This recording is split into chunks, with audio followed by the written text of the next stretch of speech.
আগামী দিনে তারকেশ্বর ধামকে আন্তর্জাতিক তীর্থক্ষেত্র, শ্রাবণী মেলাকে জাতীয় মেলার রূপ দেওয়া সহ এখানকার যে উন্নয়ন শুধু এলাকাবাসীর স্বার্থে নয়, এর ঐতিহ্য, এর গরিমা, এর যে বিরাট মাপের উচ্চতা রয়েছে, সেই উচ্চতা আমরা সর্বত্র পৌঁছে দিতে চাই।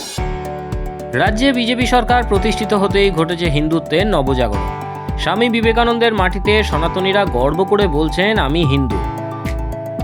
সঙ্গে ঘুচেছে সনাতনী ও সনাতনের তীর্থগুলির প্রতি দশকের পর দশক ধরে চলা বঞ্চনা। আত্মপরিচয় ও ধর্মীয় অধিকারের প্রশ্নে বাংলার সনাতনী সমাজ আজ আর নীরব নয়, বরং স্বাধিকার রক্ষায় সোচ্চার। মঙ্গলবার হুগলির পুণ্যভূমি তারকেশ্বরে মুখ্যমন্ত্রী শুভেন্দু অধিকারীর সভা ছিল সেই নবজাগরণেরই এক উজ্জ্বল প্রতিচ্ছবি, যেখানে লক্ষাধিক সনাতনী ভক্তের সমাগম ও জয় শ্রীরাম ধ্বনিতে প্রকম্পিত হলো শৈবধাম। আর তাদের সামনেই মুখ্যমন্ত্রী ঘোষণা করলেন আন্তর্জাতিক তীর্থক্ষেত্র হবে তারকেশ্বর। মঙ্গলবার মুখ্যমন্ত্রীর হাতে উদ্বোধন হলো তারকেশ্বরে শ্রাবণী মেলা। সেই সভায় বক্তব্য রাখার সময় হাজার হাজার ভক্তদের সামনে উত্তরপ্রদেশের কাশী বিশ্বনাথ ধাম কিংবা উত্তরাখণ্ডের কেদারনাথের আদলে তারকেশ্বর ধামকেও ঢেলে সাজানোর এক পরিকল্পনা ঘোষণা করলেন মুখ্যমন্ত্রী শুভেন্দু অধিকারী। তিনি স্পষ্ট করে দেন, তারকেশ্বর কেবল বাংলার নয়, সমগ্র ভারতে তথা বিশ্বের অন্যতম প্রধান শৈব তীর্থক্ষেত্র। মুখ্যমন্ত্রী এদিন ঘোষণা করেন, বিশ্বজুড়ে ছড়িয়ে থাকা ভোলে বাবার ভক্ত ও পর্যটকদের আকর্ষণ করতে তারকেশ্বরকে আন্তর্জাতিক মানের তীর্থক্ষেত্র হিসেবে গড়ে তুলবে রাজ্য সরকার। মন্দিরের চারপাশের পরিকাঠামোগত উন্নয়ন, পুণ্যার্থীদের জন্য আধুনিক সুযোগ সুবিধা, যাতায়াতের সুগম রাস্তা এবং আন্তর্জাতিক মানের আবাসন ও পর্যটন কেন্দ্র গড়ে তোলার কাজ দ্রুত গতিতে শুরু করা হচ্ছে। রাজ্য সরকারের লক্ষ্য তারকেশ্বর ধামকে বিশ্বের আধ্যাত্মিক মানচিত্রে এক অনন্য উচ্চতায় নিয়ে যাওয়া, যা গ্রামীণ হুগলির অর্থনীতি ও কর্মসংস্থানেও এক নতুন যুগের সূচনা করবে। আগামী দিনে তারকেশ্বর ধামকে আন্তর্জাতিক তীর্থক্ষেত্র, শ্রাবণী মেলাকে জাতীয় মেলার রূপ দেওয়া সহ এখানকার যে উন্নয়ন শুধু এলাকাবাসীর স্বার্থে নয়, এর ঐতিহ্য, এর গরিমা, এর যে বিরাট মাপের উচ্চতা রয়েছে, সেই উচ্চতা আমরা সর্বত্র পৌঁছে দিতে চাই। তাতে আস্থা পূরণের জন্য মানুষ আসবে এবং ধর্মীয় পর্যটনের ক্ষেত্রে আমরা বাইরের রাজ্যের বা বিদেশি পর্যটকদেরও পাবো।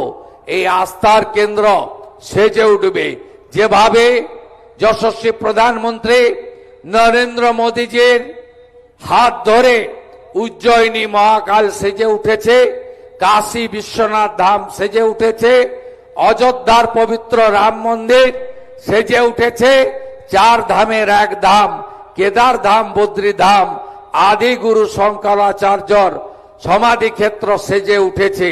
যেভাবে পুরী ধাম সেজে উঠছে, একইভাবে আগামী দিনে তারকেশ্বর ধামও সেজে উঠবে। তারকেশ্বর ধামের উন্নয়নের ঘোষণার সঙ্গে সঙ্গে এদিনের মঞ্চ থেকে বিগত তৃণমূল সরকারের তোষণের রাজনীতিকে তীব্র ভাষায় আক্রমণ করেন মুখ্যমন্ত্রী।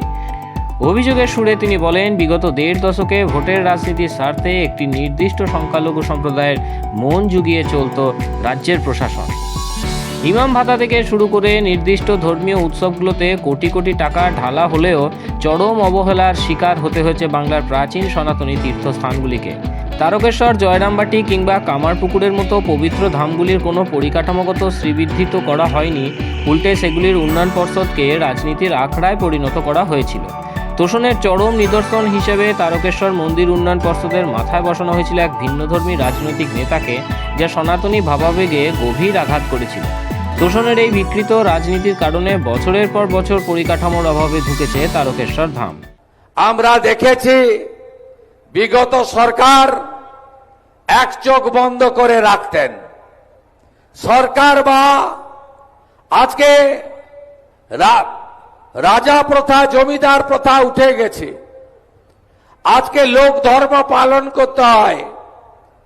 লোক ধর্ম পালন করতে গেলে কোন সরকারের একটা চোখ বন্ধ রাখা উচিত নয়, দুটো চোখ খুলে রাখা উচিত।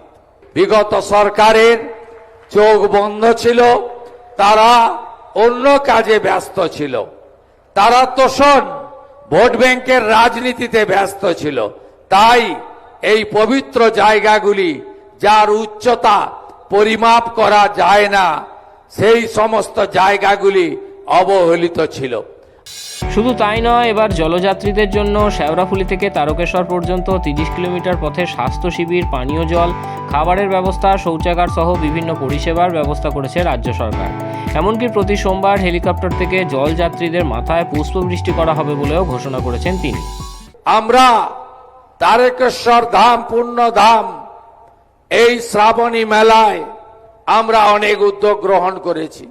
শেওড়াফুলি থেকে তারকেশ্বর ধাম প্রবেশ পর্যন্ত 5 কিলোমিটার অন্তর অন্তর সরকারি সেবা কেন্দ্র থাকবে। প্রাথমিক স্বাস্থ্য পরিষেবা, জল, ওআরএস, ন্যূনতম সেবা এবং বিভিন্নভাবে সহযোগিতার ব্যবস্থা থাকবে। প্রশাসন, পুলিশ আধিকারিকরা তারা পুণ্যার্থীদের জন্য ট্রাফিক এবং যানজট নিয়ন্ত্রণ করে সুরক্ষিত যাতায়াতের ব্যবস্থা করবে এবং যতটা সম্ভব পথ আমরা আলোকমালায় সুসজ্জিত করার কাজও করেছি। আমি উত্তরপ্রদেশের যশস্বী মুখ্যমন্ত্রী যোগী আদিত্যনাথকে দেখে উৎসাহিত, অনুপ্রাণিত হয়েছি। সেখানেও যারা জলযাত্রী যান তাদের উপরে রাজ্য সরকারের হেলিকপ্টার থেকে পুষ্পবৃষ্টি হয়। এখানে যদি আবহাওয়া ভালো থাকে, প্রত্যেক সোমবার সরকারের পরিবহন দপ্তরের হেলিকপ্টার পুষ্পবৃষ্টি, গোলাপ বৃষ্টি করতে থাকবে।